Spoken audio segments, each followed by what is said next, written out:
خیر اللہ تعالیٰ ایک مسلمان کی دعا میں دوسرے مسلمان کا حصہ عطا کرتے ہیں. اسی لیے دعا کے اصول اور ضوابط میں کیا ہے کہ پہلے ساری امت کو دعا کرو، بعد میں اپنے لیے دعا کرو. تو اللہ جب عطا کریں گے تو پہلے تم کو دیں گے، بعد میں ساری امت کو دیں گے. ہمارا حصہ اللہ سب بھی منجد دے ڈالنا، سامنے والے کو بازو والے کو کیا بھی نہیں دینا. ہماری دعا بھی کہ اللہ دیا تو بہت دے، نہیں تو بازو والے کو موت دے. اللہ اسے بھی دے. صحابہ کی شان پیدا کرو، صحابہ کی محبت پیدا کرو، صحابہ کی الفت پیدا کرو. ملک شام میں ایک صحابی تجارت کر رہے ہیں، بازار میں زبردست دکان چل رہی ہے. اللہ کے نیک ہیں، نبی کے زیارت کردہ، نبی سے صحبت یافتہ صحابی کی دکان ہے. خسارہ کیسے ہو سکتا ہے؟ بازار ہے، مسلم غیر مسلم تمام کے دکانیں ہیں، ادھر ایک مسلمان کا دکان ہے، صحابی رسول کا دکان ہے. ہر کوئی جاتا تو اس کے پاس مال لیتا صحابی کے، میٹیریل اچھا، زبان، لیکن وہ صحابی کے اخلاق کیا تھے؟ ایک گراہک کو خود دیتے، دوسرا جب گراہک آتا تو سامنے والے کے دکان کی طرف جاتے کہ بھائی یہی چیز ہو بہو سیم ٹو سیم سامنے والے کے پاس ہے، وہاں جا کر لے لو. اتفاق سے سامنے والے کا دکان یہودی کا تھا. ایک یہودی صحابی کے دکان کو آیا، صحابی نے ان کی طرف اشارہ کیا. اب وہ یہودی وہاں گیا اور اس کے دکان سے مال لینے لگا. لیتے لیتے اس یہودی سے کہنے لگا کہ بھائی وہ جو سامنے مسلمان کا دکان ہے بڑا خراب مسلمان ہے، وہ اسی لیے ہم مسلمانوں سے محبت نہیں کرتے. سیم ٹو سیم مٹیریل اس کے پاس ہے، میں اس کے پاس مٹیریل لینے کے لیے گیا تو وہ مٹیریل رکھ کر بھی مجھے نہیں دیا، تمہاری دکان کی طرف بھیج دیا. تو وہ یہودی دکاندار کہنے لگا کہ خبردار، اگر اس کے خلاف دوسرا بھی جملہ نکلے گا تو میرے دکان سے بھی تم کو مٹیریل نہیں ملے گا. ہمارے بازار کا بڑا نیک انسان ہے وہ. ایک گراہک آتا ہے تو وہ دیتا ہے، دوسرے گراہک کو میرے دکان کی طرف بھیجتا ہے. اس لیے کہ عجیب خدا کا انتظام ہے کہ ہر گراہک اس کے دکان کو جاتا ہے. میں صبح سے شام تک مکھی مارتا ہوں، میرے گھر کا انتظام اس کے اشاروں سے ہوتا ہے. بڑا نیک ہے، بڑا اچھا ہے. تو فوراً یہ یہودی جو یہودی کے دکان میں مال لے رہا تھا وہ مال لے کر سیدھے مسلمان کے پاس گیا، جا کر کہتا ہے میٹیریل تو اس کے دکان میں تھا جو میں نے میٹیریل لے لیا، ایمان صرف تیرے دکان میں ہے، وہ لینے کے لیے آیا. ہے اخلاق ہے بزنس ایسا ہے، مسلمانوں کی رہبری اور رہنمائی.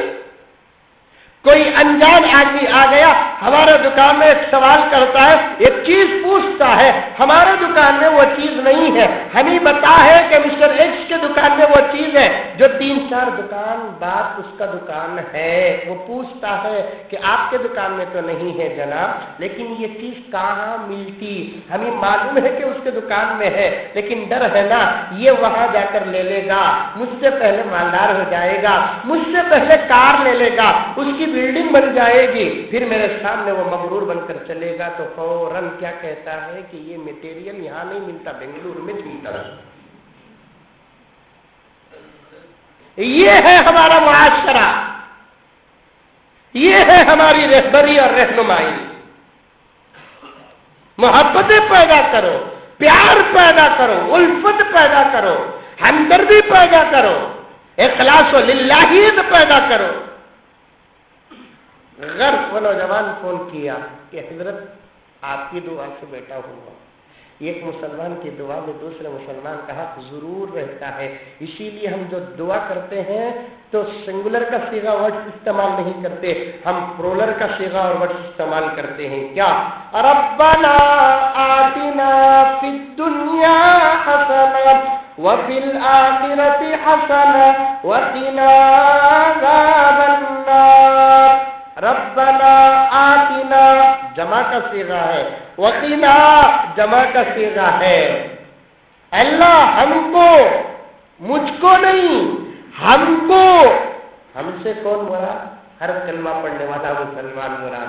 وقنا ہم کو بچا، مجھ کو بچا نہیں، ہم کو بچا. ہم سے کون مراد؟ ہر کلمہ پڑھنے والا مسلمان آپ دعا کریں گے، آپ کے دعا میں میرا حصہ ہے، میں دعا کروں گا میرے دعا میں آپ کا حصہ ہے۔ ایک مسلمان کی دعا دوسرے مسلمان کے حق میں جتنی جلدی قبول ہوتی ہے، اتنی جلد ایک مسلمان کی دعا خود کے لیے نہیں قبول ہوتی۔ ایک دوسرے دعا کریں گے انشاءاللہ، سب کو دعا، بد دعا نہیں دینا، کسی بھی بد دعا نہیں دینا۔ اللہ منہ میں مٹی پڑو، غارت کرو، نہیں، اس کے منہ میں مٹی پڑتی، کیا ہمارے منہ میں کیا لڈو پڑتے ہیں؟ ہمیں مر گئے تو ہمارے قبر میں کیا بوندی بھرتے ہیں؟ ہمارے قبر میں بھی تو مٹی ڈالتے ہیں۔ پھر اسے جب بولیں گے، حدیث میں آتا ہے کہ ایک مسلمان دوسرے مسلمان کو جب بد دعا کرتا ہے، بد دعا سننے والا خاموش اگر رہ گیا تو خدا ایک فرشتے کو بد دعا سننے والے کے بازو کھڑا کرتے ہیں، وہ فرشتہ بد دعا دینے والے کے لیے بد دعا کرتا ہے۔ اب فرشتے کی دعا مقبول ہے کہ ہم جیسے گنہگار مسلمانوں کی دعا مقبول ہے؟ فرشتے کی دعا مقبول ہے، کبھی کسی کو بد دعا نہیں دینا۔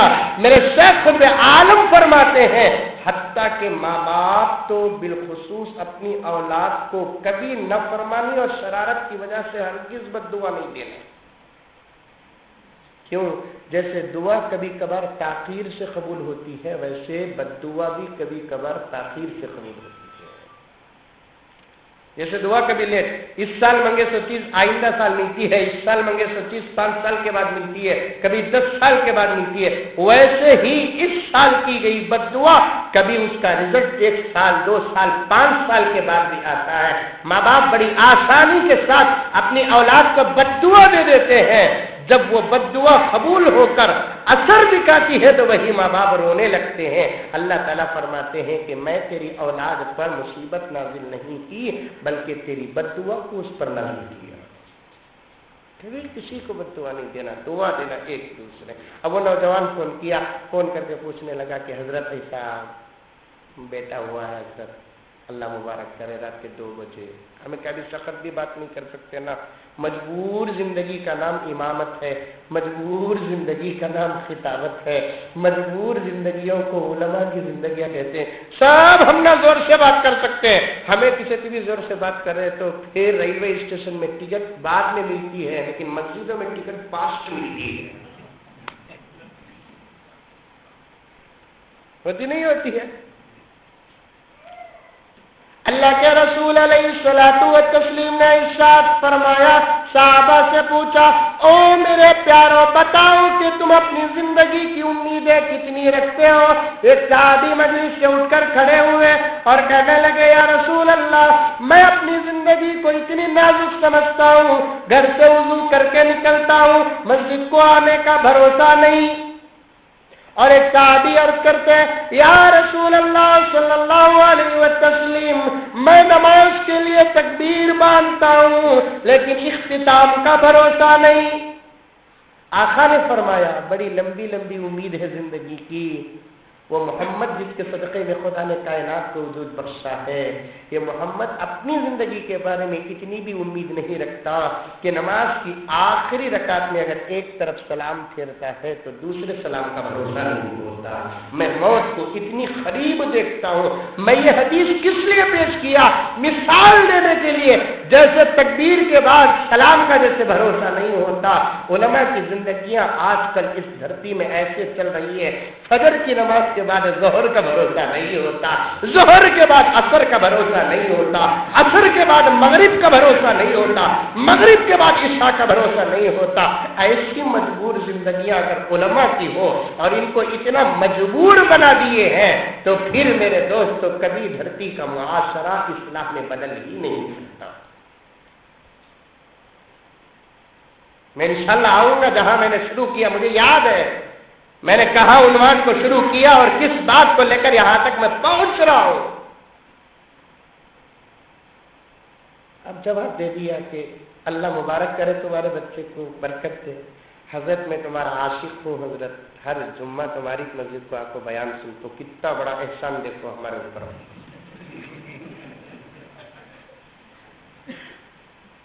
ہمیں کسی کو پیسے دیتے نہیں نا،